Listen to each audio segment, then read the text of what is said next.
there are still things that you can do better and that we can change, right? Let's read a little bit from First Peter what we could do with our New Year's resolutions, or some things that we should stop doing, and it also things that we could replace them with that are good. Dobro jutro svima. Morning, everybody. So we are starting the new year in a smaller number, but that's quite usual at this part of the year. Still, we are using some of the vacations, and it's quite customary that groups in Zagreb are always smaller during the Christmas period, and this is still Christmas period. So we've been also visiting my family, though for a sad vacation. So one of my relatives have died, so we went for the funeral. But anyhow, this is not. I don't want to start with sad part. Starting the new year is usually interesting. Why it's interesting? Because once we're done with the Christmas and with New Year's celebration, and we are opening New Year, and with opening the New Year, there is this big thing called New Year's resolutions. As we all know, like flipping the new page, new start. How many of you were writing down your New Year's resolution so far? Oh, you haven't. I tell you. Wow. In 5th Peter says, you gotta write your New Year's resolution before January 7th or else. Now, well, the beginning of the year is always good to make those decisions because, our businesses function that way, culture in general, so it's cool. Now, usually it goes like we really start fired up, we really put our things in our notebook, but vast majority of people forget about everything until end of January, and then some really disciplined people go until mid-February, but that's pretty much it. Well, when we are making when we are making New Year's resolutions, there are two types of resolutions. And it's normal to have two types of resolution. One is I gotta stop doing something, and then I need to start doing something. So, for example, you decide that you stop eating unhealthy food. Okay, I will not eat unhealthy food. Well, what do you eat? So, with each thing that you stop doing, usually there is something that you, replacement. You gotta figure out, only gluten free. Okay, so what do? You just throw out everything that is could or should contain gluten, or you try to find proper replacements. So there are things that we should stop doing, and then some things that we should start doing. So while saying that, well, just assuming that a New Year resolution as a figure is a good way to decide to do things. I'll use it also as a framework for reading from First Peter. Peter, as you know, was a really seasoned, well-trained, and well-experienced disciple of Christ, and he was Jesus's one of the best friends, best companions. He entrusted him on so many things. He even became Pope a couple of centuries later without knowing, but okay, I don't want to joke about it. He was a really great figure, and he was super influential in the early church.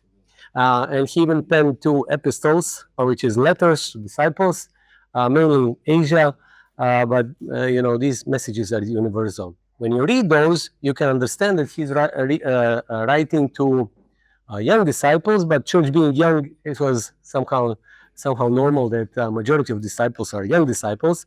But then also, even if you are not young disciples, even if you have a couple of years or maybe more than 20 years of experience as a disciple, there are still things that you can do better and that we can change, right?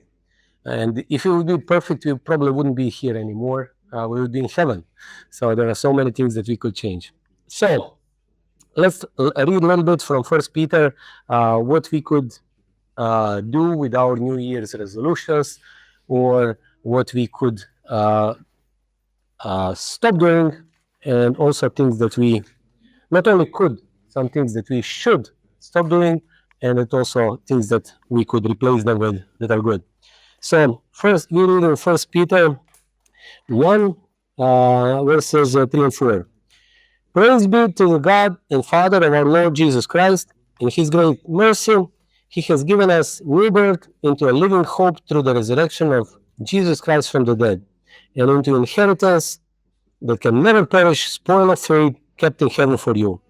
I appreciate Peter encouraging us and making sure that we understand that when we are building church, when we are invited into church, when we are invited to be disciples of Christ, this is not some kind of a religious framework. This is a great environment, but also the environment that is preparing us for something that is far, far greater than even this.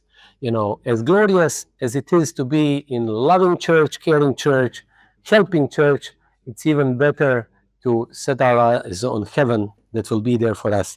And this is what He is making sure to understand.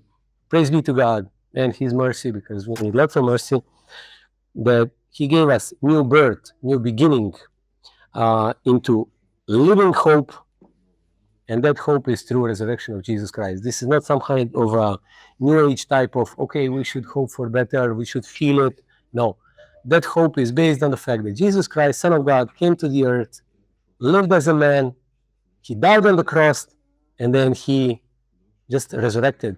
You know, He was dead, and then He became alive. And we have that hope that that will happen to us too. One day we will die. That's inevitable. We all die. But we'll go to heaven after that if we follow in Christ's footsteps. And that heaven will be glorious. It will never fade. It will never perish. It will never fall apart. That's what we are living for. That's our hope, and this is our goal. That's why we can have so much motivation to change and be better, because our hope is in heaven, and it will never fade, and it will never perish. And thank God and thank Jesus Christ for that. It's kept for us. It's there. You know, it doesn't require any dusting, any maintenance. You know, it's just there forever, perfect. Okay, well, that's really good, because they give us a proper framework and proper motivation to work and change. We could read whole First Peter, but we'll just read selected verses for the sake of time. Okay, we read chapter 1, verse 12.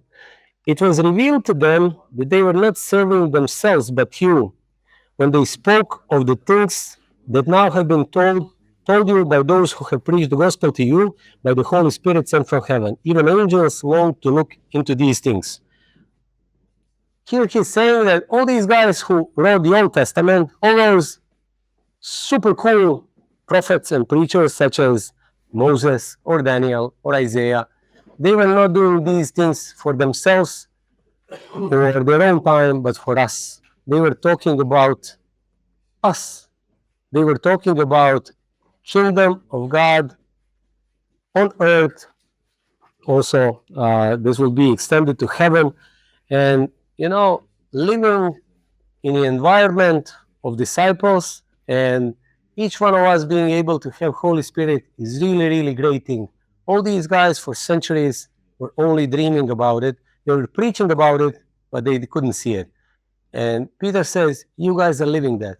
You can, you know, rest assured that even angels will want to share in this. I mean, how amazing it is when angels want to be part of, you know, developing and growing and building the church. Because he is talking here about community of disciples on earth. He's not talking, in this verse, he's not talking about heavens.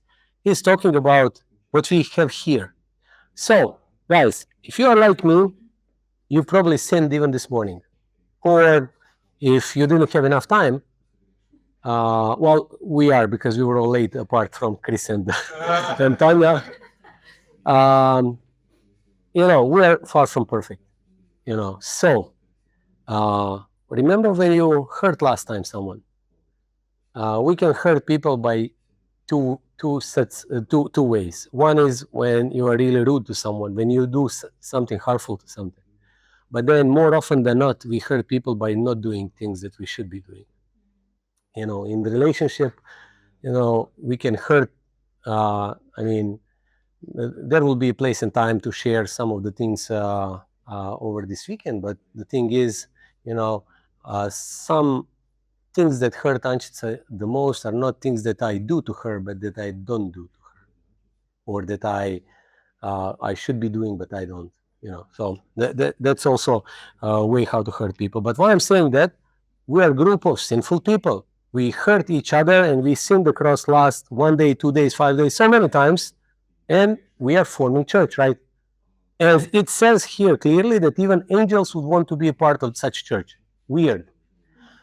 We'll get there later, because that has nothing to do with our own personal greatness or how super influential we can be. But the thing is that sinful people, by mercy of God, doing right things together, can create such a great environment that even angels want to be part of it. It's a really cool thing to think of it.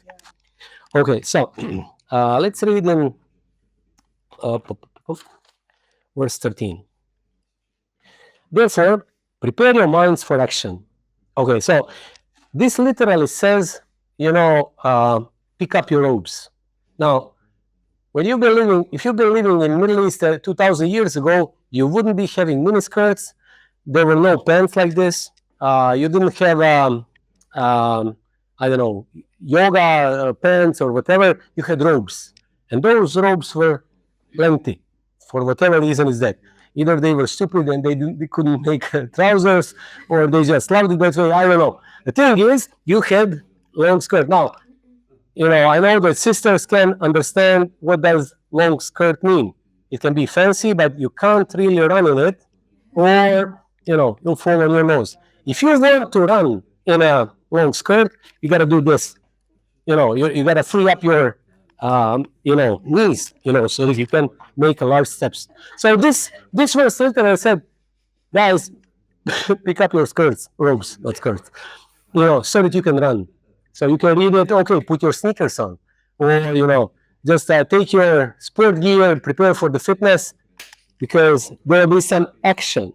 You got to be prepared for action. Hence, modern day translation says, prepare your minds for action. But literally is, pick up your skirt. Anyhow, that was super funny for me, so I had to share that, although it's irrelevant. Prepare your minds for action is good enough.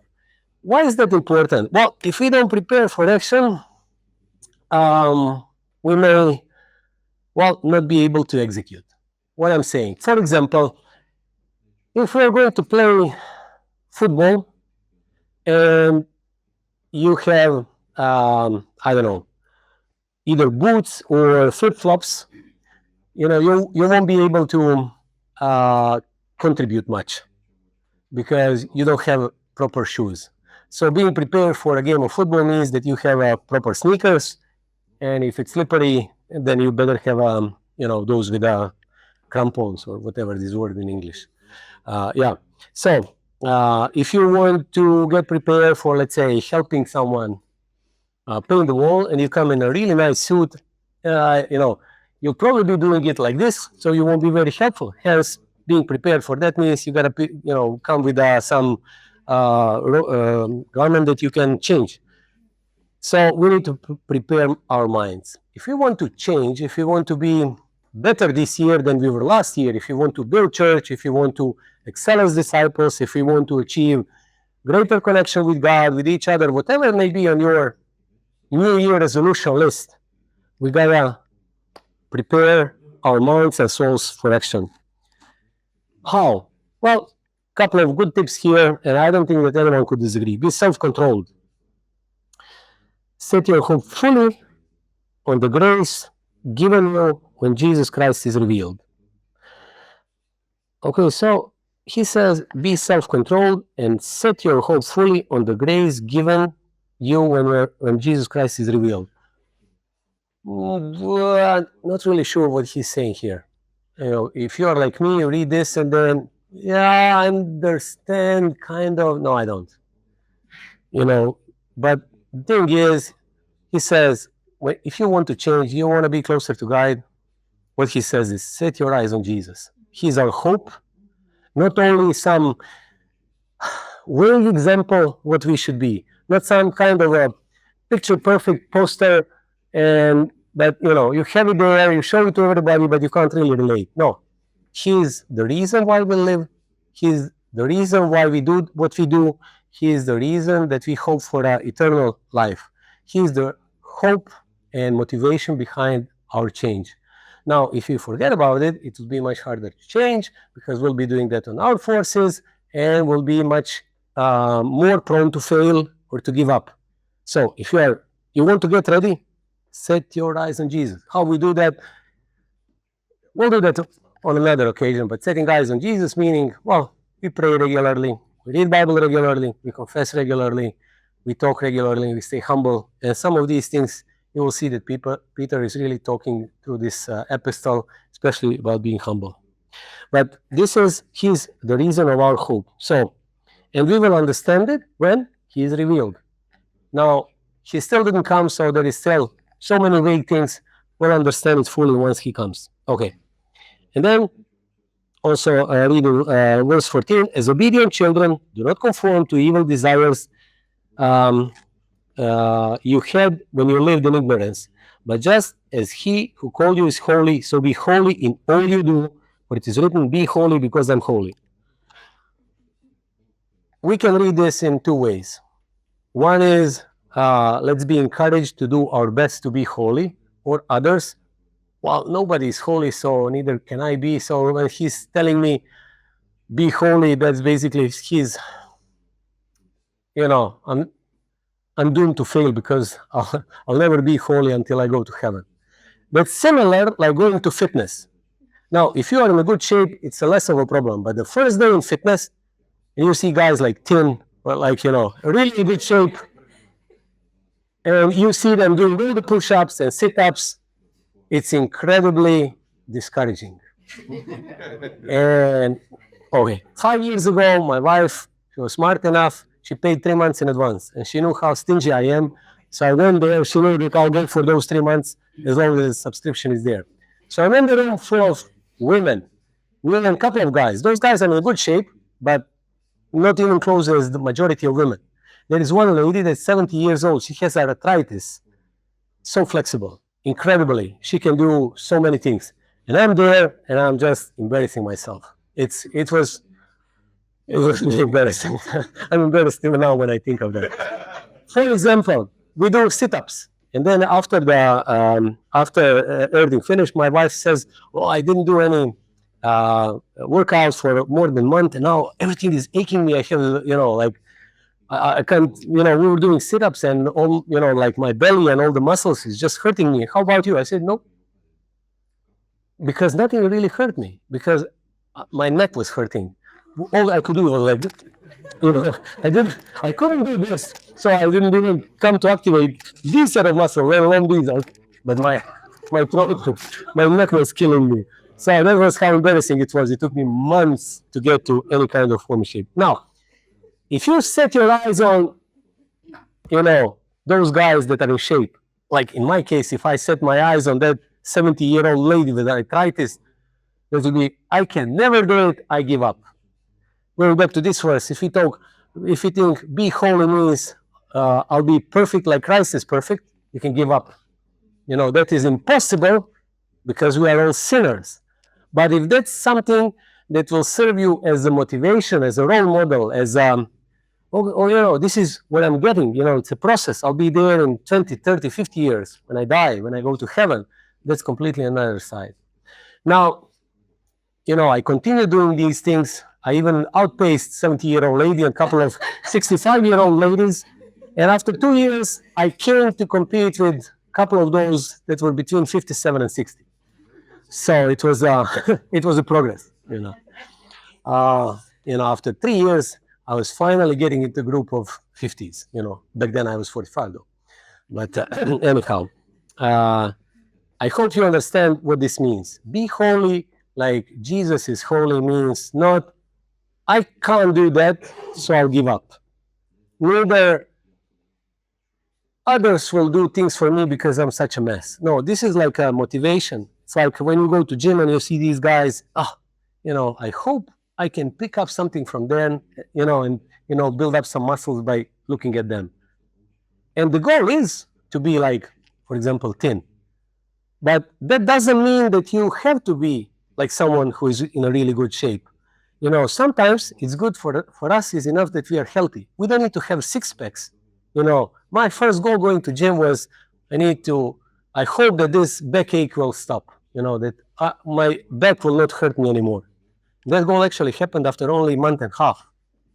I still couldn't do proper sit-ups, but I didn't have any backache after a month and a half in the gym. That's which is really great. And this is what God is calling us: be holy as Jesus is holy. If we set our eyes, if that's the standard, then we won't try to water it down. If the standard is be holy as, let's say, Pope Francis, or be holy as, Tanya, that's okay, but we are decreasing our standards. Be holy as Jesus is holy. So let's read further. That's because that's our standard. That's what we want to be, and that's where we want to get. Okay, so we start with some resolutions. Let's read in verse 22. Now that you have purified yourself by obeying the truth, so that you have sincere love for your brothers, love one another deeply from the heart. Okay, so let's say that our New Year resolution is I want to be a more loving person, or I want to love my brothers and sisters more. Sometimes we have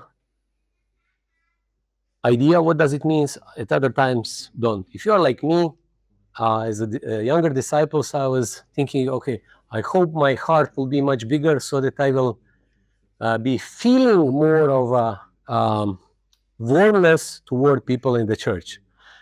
You know how that one worked? Didn't work at all. Because A, I'm a very selfish person. B, I grew up liking only those who are like me. And then when I first got to church, majority of people were nothing like me. They were very different. Well, truth to be told, many of those guys I really didn't like. I disliked them. Yeah, they were, weird to me, and I had an issue. I had to pray for months even to be able to be in their company. The thing is, if you want to love people, there is lots of action that you have to put in it. Heart doesn't grow up or expand just like that. It's not like we can be loving one person overnight.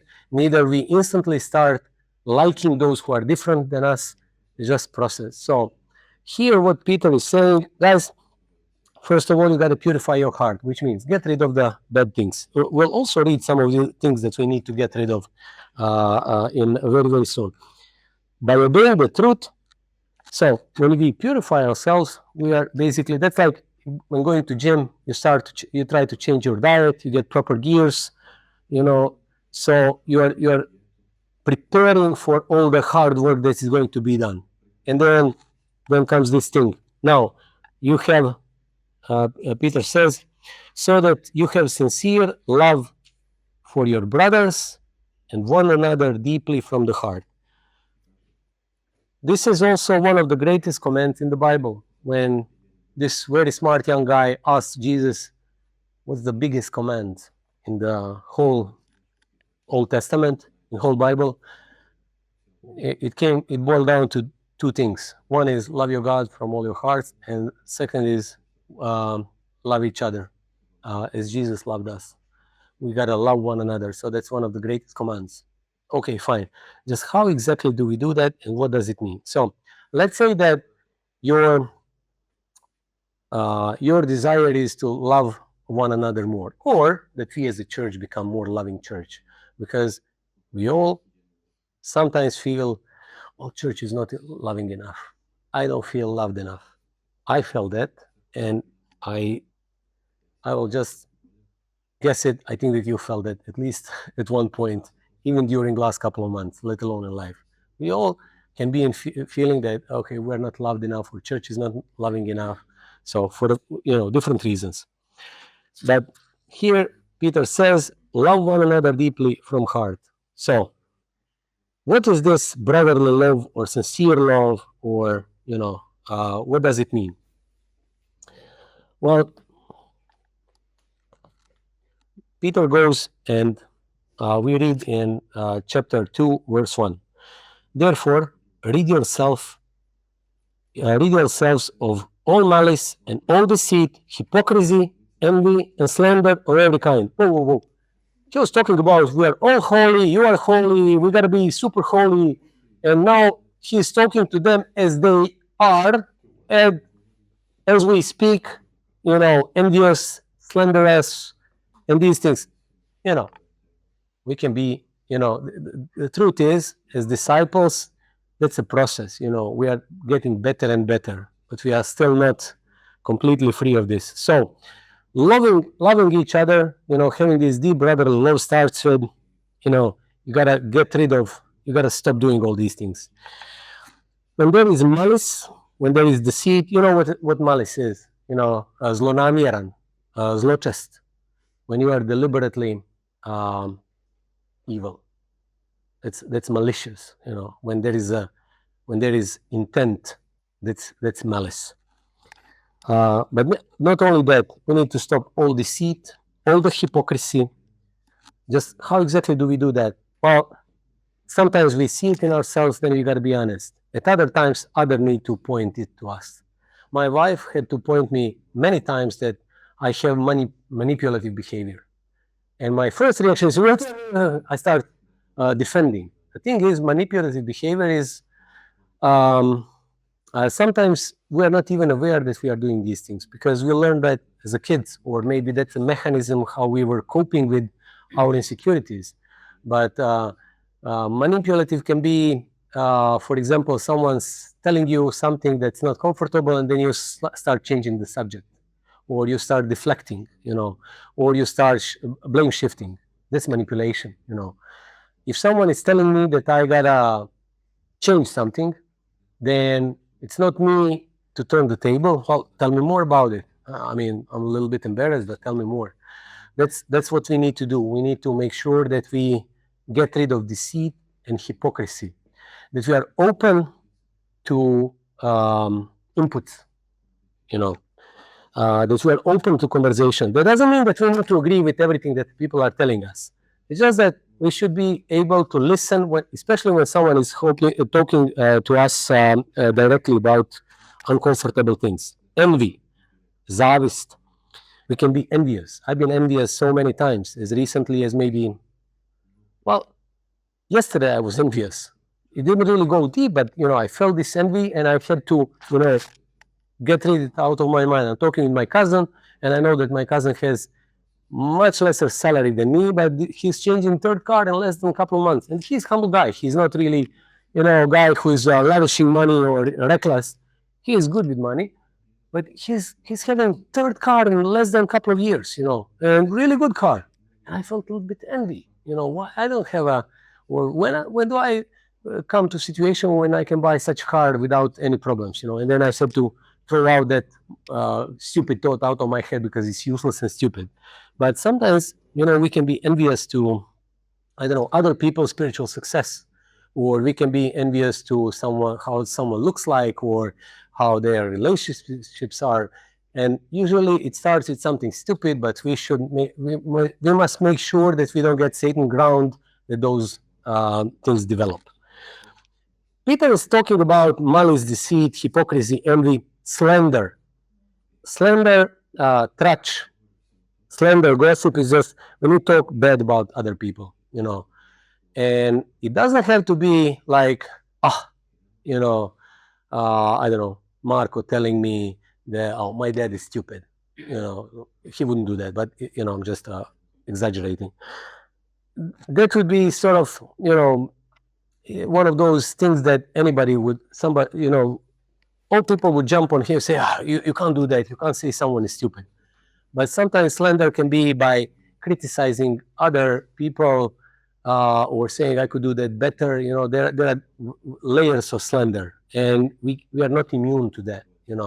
We got to make sure that there is a way to critique and there is a way to slander. So it's sometimes it's blurred line. So we gotta check ourselves on those things.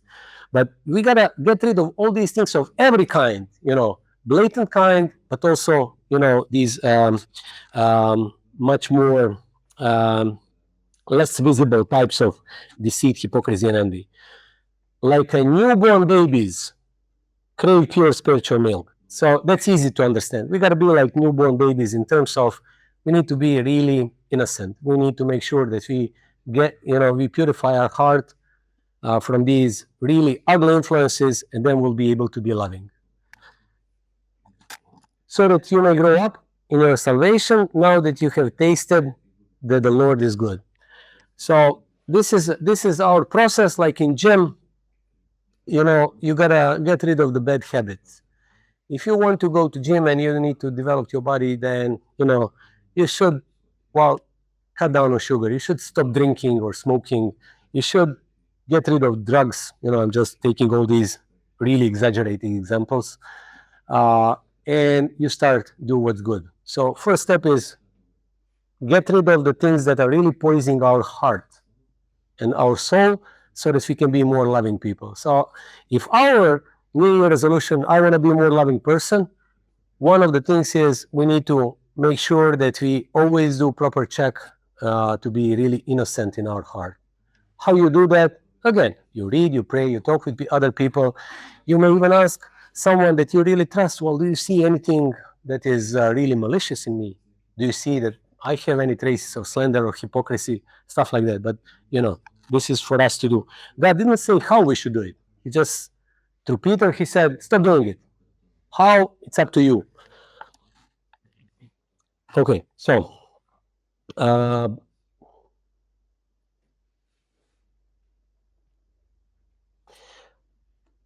from here he goes to yet another motivational part. The part in verse 9. 2 Peter verse 9 says, you are a chosen people, a royal priesthood, a holy nation, people belonging to God, that you may declare the praises of Him who called you out of darkness into His wonderful light.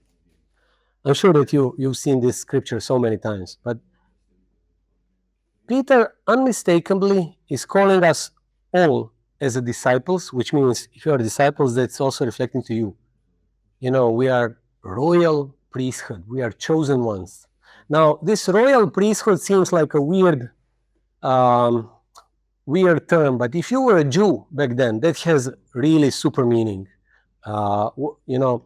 Jews were hoping for a new kingdom of Israel on earth, led by Messiah, who will be super victorious.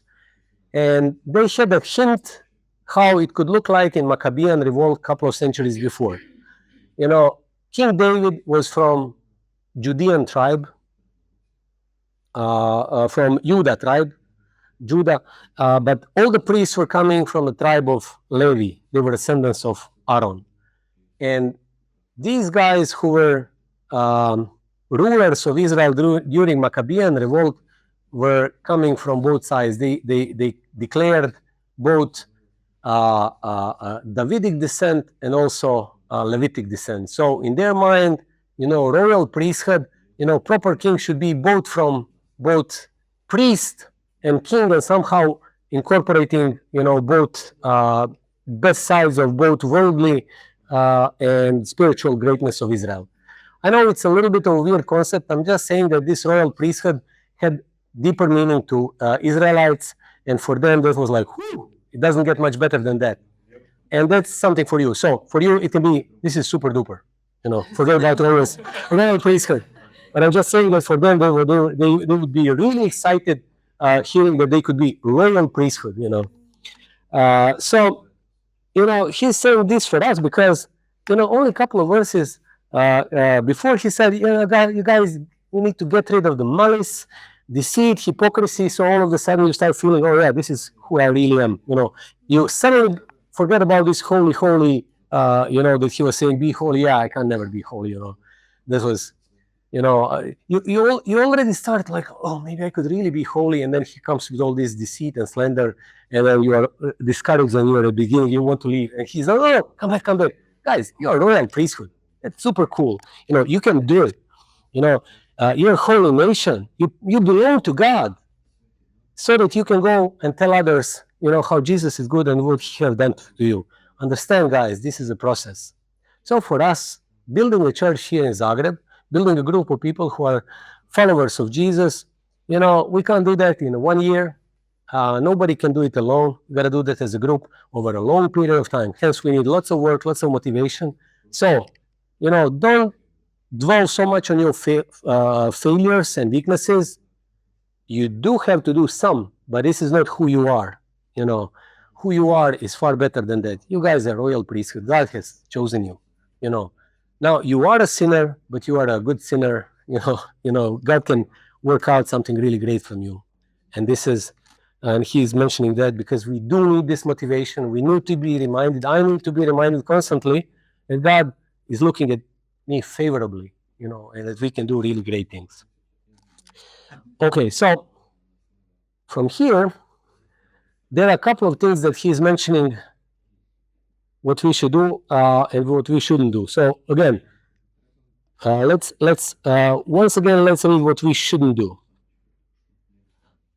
In verse 11, dear friends, I urge you as aliens and strangers in the world to abstain from sinful desires which war against your soul.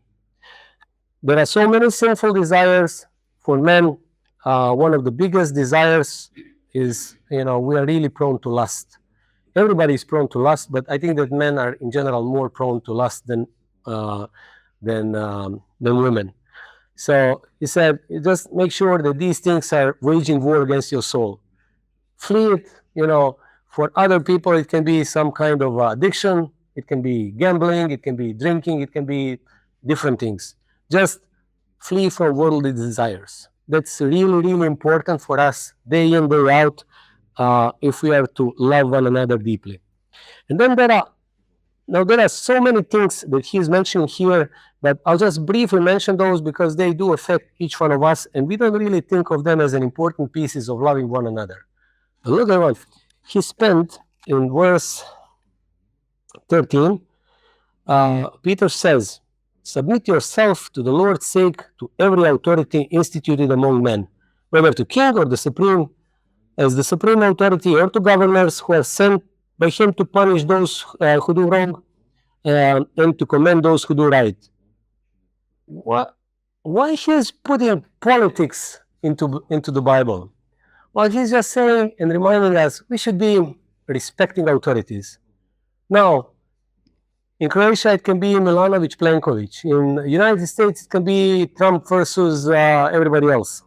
And you are either pro or against, and then we can be very too much involved, and then we can be also very disrespecting if our guy doesn't win or our party. We should be respecting authority. If Milanovic wins, there are many of us who will be unhappy. Some will be happy. Those who are unhappy should respect him nevertheless. And it's not easy. Why is that important? Well, it's in the Bible. And then God is saying, well, all these things about authorities, it's super complex. And we can't go into too much detail. You got to respect it. It's there by God. Because God put authorities of every sort to reward those who are good and to punish those who are not. So we should do our best to respect it. Full stop. Easy. That's one of the things that is there. It's not super important for our church. It's not even the main thing, but it's kind of cool that it's there, and I wanted to mention it. Now, there is one thing that is much more important and that affects our lives far more, and everybody is affected by this one. Slaves, in verse 18, slaves, submit yourselves to your masters with all the respect, not only to those who are good and considerate, but also those who are harsh. Okay, I'm not slave. Yeah, well, if it's you can really read this as you guys who have your bosses, you gotta respect them. So in a way, when I work for someone, he's not my master, but kind of is. So we gotta do our best to respect our bosses, our co-workers, our professors, whoever is the person of authority in our lives or affecting us, because this is what Jesus did. And not only those who are good, but anyone. Because then he goes and reminds us, well, Jesus suffered a lot, and he didn't rebel against those who were, just giving him hard time. So that's one of the really important things for us as the disciples, that we should be. Now, this may be interpreted as you got to submit to authorities and say whatever they tell you to do, and then just keep your head down. This is not it. This is thing of heart. You should speak up to the reasonable extent to your professors, to your bosses, anyone in the church that you feel that may doing something wrong and is a place of any authority. There should be a dialogue, there should be openness, but in our hearts, we should make sure that we respect our employers or professors. Now, this is really interesting in chapter 3. It starts in verse 1 with, wives, in the same way be submissive to your husbands, in the same way as of slaves to masters. Now, don't get me wrong. I'm not going into this story about women got to be submissive to men and all this cultural stuff, because this is not what is written about. It's written about state of heart. For one of the hardest things for women is to be respectful and submissive of their husbands, mainly because majority of husbands are really not good husbands. So as hard as it is to respect your boss, who is really lousy, incapable guy who is giving you hard time at work, but at least you go home after 5 p.m. and you are done with him for a day. If you have lousy and pitiful husband, that means that your whole life is miserable. So the thing is, what you can do, you got to kill him. But you're talking about disciples, so no killing, no divorcing. You got to do, the only thing that you can do is watch your heart. Watch your heart. God will do the rest. Now, he goes on and giving more instruction to women, but then, obviously, after, we men reading this chapter, finally something for her. Now, I'll read that to her, because she got to change. But then he goes in verse 7, husbands, in the same way, not in a different way, not in a, lesser way. In the same way, be considerate as you live with your lives. Now, what does it mean, be considerate?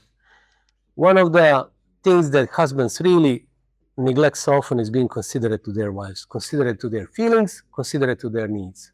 We are not really considering how they think, how they feel, and how our actions and how our decisions, how our things that we do, and especially those things that we don't do, affect our lives. So we gotta make sure that we really are really considerate to our lives, and that's coming from the mouth of a husband who really hurt his wife over the past 3 days by doing or not doing lots of things, but I'll leave that to another situation. That doesn't change, how many years of marriage you have, how smart you are, and at what level your marriage is. It's same, because it has to deal with our hearts if we are going to be loving, because we started that, hey, we gotta love each other. I want to be a more loving person, and we gotta love one another as Christ loved us, and this is our goal. So this is one of the super important things if you are married.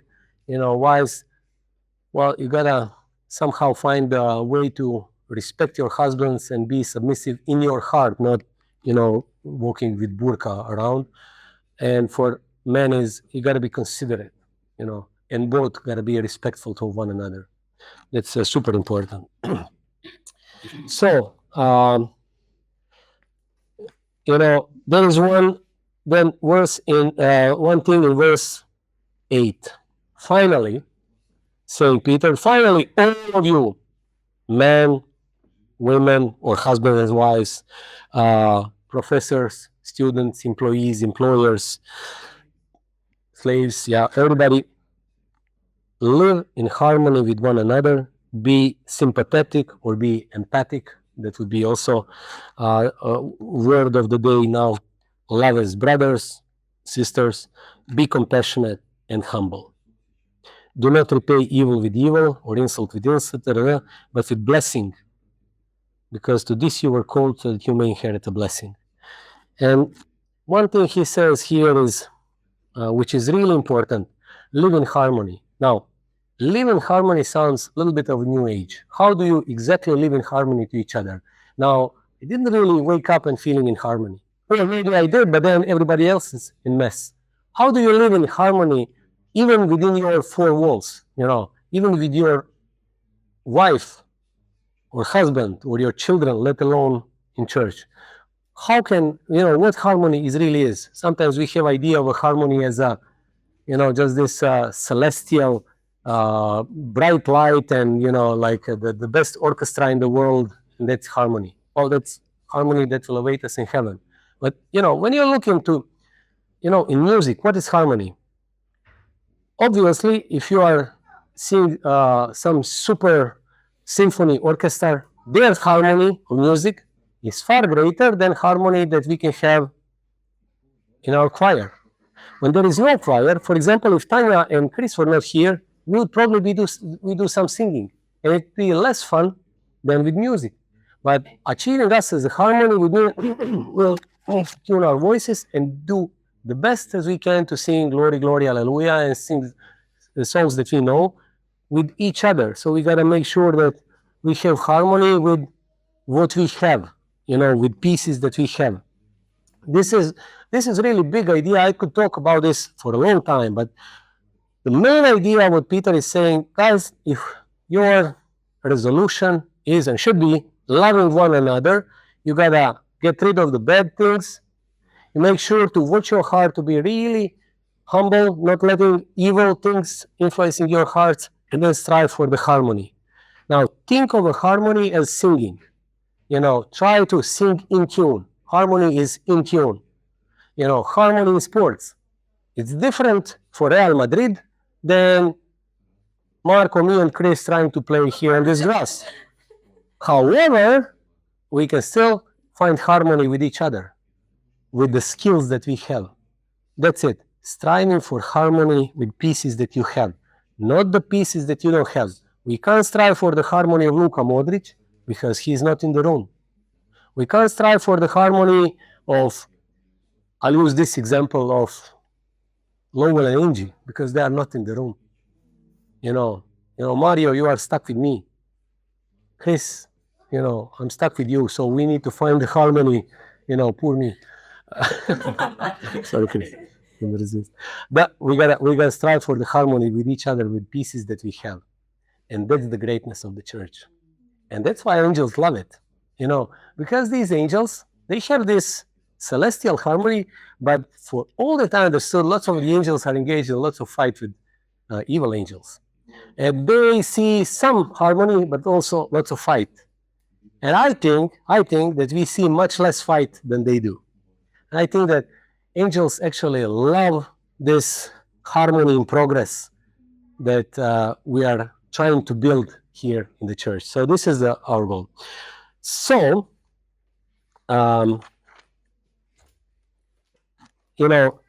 Peter also went here and saying a little bit about, leaders. You got to love people in the church or elders. You got to serve them because of love for God and, care for them. And then young people, you need to respect leaders. But this is the really cool verse that I really like. It's 5 verse 6. 1 Peter 5 verse 6. Humble yourselves, therefore, under God's mighty hand, that he may lift you up in a due time.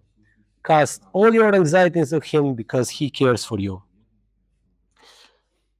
One of the building blocks of our relationships, the building block, one of the most important ingredients of the success of church, I think that was also something that we've been really good at during the last year, and we should be building and developing on that success in this year, is trying to be humble with each other.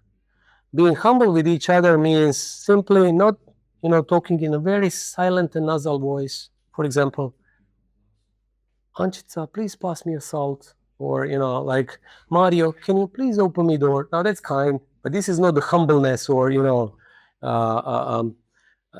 that he's talking here about. Humbleness is, we are honest with each other and I can take whatever you are telling me, and this is not really easy to listen when someone's telling you, oh, even you're just, let's say you're talking too much. You gotta cut it down. You gotta, in certain situation, you should be talking less and let other people talk. You should be listening more and talking less. Now, that's not easy to listen, to hear. And I go, who you are to tell that to me? Or, yeah, no, I'm not talking. Well, he had to hear it. Yeah, true. But if you would be doing, you're talking like this and listening like this, that would be helpful. Yeah, you're right. Thank you for that. This is basically the attitude that he's talking here about. No matter who says something to whom, we should all be humble because we are all wretched sinners. We are, we are not really in our hearts of hearts. We are not holy. We are all prone to sin. At the same time, by mercy of God, we are made holy. We can be perfectly holy. We can do things in harmony. If we don't stay humble, or all our talents and gifts and things that we do will go wrong. Now, if you remember, even last Sunday we talked about this great king Uzziah. I don't know in English, Uzziah, or in Croatian is Uzziah. He was actually second best king of Judea after King of Solomon. Actually, then he was the best king of Judea because after Solomon was king of whole kingdom. He made his country super powerful, although they were just some hill country, and he made them really rich and powerful. But he became really prideful, and then he made stupid things. He ended up having leprosy. He's been, just ostracized from the society. He died. They, buried him in some kind of field, and the only epitaph that they put on his tomb was he had leprosy. Because he was prideful, he didn't stay humble. And then some other guys were really, really, really mess. But then they became humble, and God had to say a couple of good things about them, and they were well respected among their people.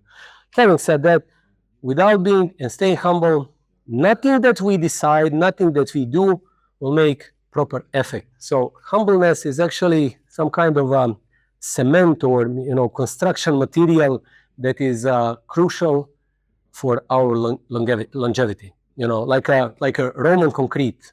They had some really cool mixture that is really holding up until today. I remember what's the name? Pantheon in Rome. That huge dome with a huge hole in it.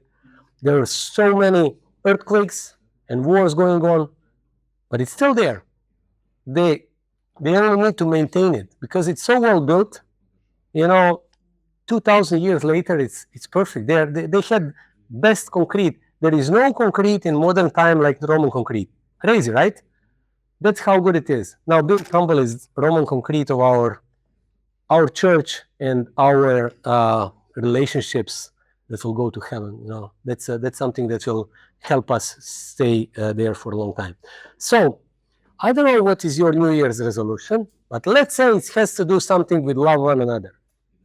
If it's true, what we need to do is get rid of our, some really evil desires of our heart. We need to watch our hearts, and we need to get rid of malice, deceit, hypocrisy, because no one is immune to that. There is not a single person who said, I don't have issues with hypocrisy. It's impossible. We are all sinners and we are all prone to that. We need to get rid of that. We need to stay humble and then do some good stuff. If we're husbands or wives, if we are employees, and then in church, it would be, seeing the needs, filling in the gap. There are lots of practicalities, but that's for another time. This is how we need to prepare our heart. So, loving one another, I got to get rid of evil desires of my heart. I need to stay humble, and I need to really put efforts in loving one another. I want to be holy. I want to be perfect. I'm not, but realizing that is not something that needs to discourage me, but we need to set our eyes on Jesus and how where we want to be, and then that's how we go into our spiritual warfare, spiritual gym, if you want, and then you don't give up.